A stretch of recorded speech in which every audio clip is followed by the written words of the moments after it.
Gerenciar um portfólio de projetos é uma ação importante, é uma ação que deve ter o patrocínio, deve ter o apoio da alta administração da organização, porque eles são membros, passam a ser membros ativos do gerenciamento ou da condução do conjunto de ações estratégicas, do conjunto de projetos que contribuem com a estratégia de um projeto, ok? Então, um dos pontos importantes que nós precisamos quando nos propomos a trabalhar com portfólio é ter esse apoio da alta administração. Sem ele, fica muito difícil, né? Quando a ação de gestão de portfólio vem num movimento bottom-up, de baixo para cima, fica mais difícil fazer com que ele seja sustentado. Então, esse apoio da alta administração é um ponto fundamental.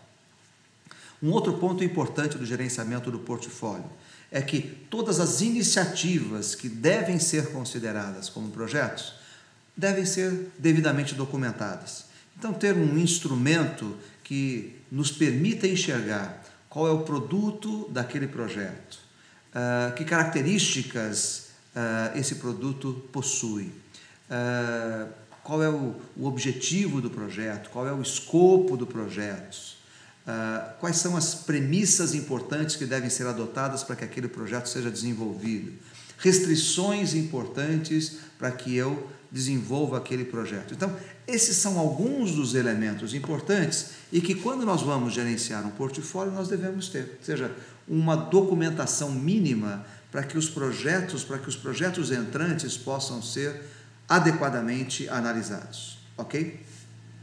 Um outro passo, então, apoio da alta administração, projetos documentados. Um outro passo importante, e aí é o trabalho com a alta gestão da organização, é pegarmos aquilo que é importante para a estratégia, parâmetros que nos levam à estratégia e colocarmos pesos nesses parâmetros. Alguns parâmetros são mais importantes do que outros. Okay? Então, esses parâmetros vão ser úteis para que nós filtremos os projetos, esses projetos que foram previamente documentados. Então, o que nós temos? Apoio da alta administração para dar consistência e poder, né, ao desenvolvimento da gestão de portfólio. Projetos documentados, estratégia devidamente desdobrada e com pesos, mostrando qual é a contribuição de cada parâmetro à estratégia. E podemos, então, depois disso, começarmos a trabalhar a priorização dos projetos. Então, via de regra, a priorização de projetos, ela trabalha com 3 elementos importantes. Os projetos têm que atender à estratégia, os projetos têm que ser avaliados segundo o seu grau de complexidade e têm que ser avaliados segundo a sua urgência. Por uma razão muito simples, né?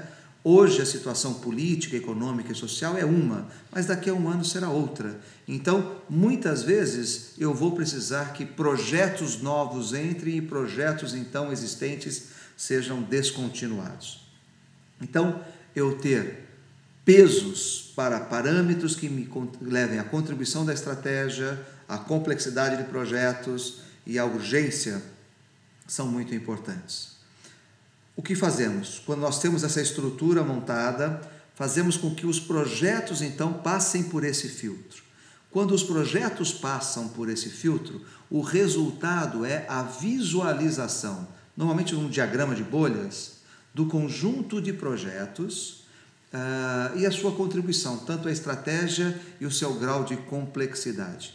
Nos dá uma visibilidade, isso, para que nós possamos, então, escolher quais projetos nós queremos desenvolver e que tragam as melhores contribuições à organização. Existem 2 tipos de ajustes importantes. Um ajuste deve ser feito com relação ao limite de recursos que eu tenho. Recursos humanos, recursos financeiros, recursos de capacidade, equipamentos e instalações. E um outro ajuste importante é feito com relação às entregas. Então, se nós promovemos ou queremos promover algumas entregas, alguns resultados ao longo do exercício, é importante que esse ajuste seja feito de uma maneira global, ok? Mas, quando nós temos isso, passamos os projetos nesse filtro, temos esse diagrama de bolhas, escolhemos os projetos, ajustamos esses projetos ao nosso limite de recursos e às necessidades de entregas, o que nós temos é um programa master, um programa macro do conjunto de projetos que a organização deve implementar e que trará o melhor resultado global a toda a organização. Depois é passar isso para que as áreas possam detalhar cada um desses projetos que fazem parte deste portfólio. Espero que você possa fazer um bom proveito, que você utilize alguns desses conceitos e técnicas para olhar com mais carinho o portfólio de projetos na sua organização e um bom trabalho com eles.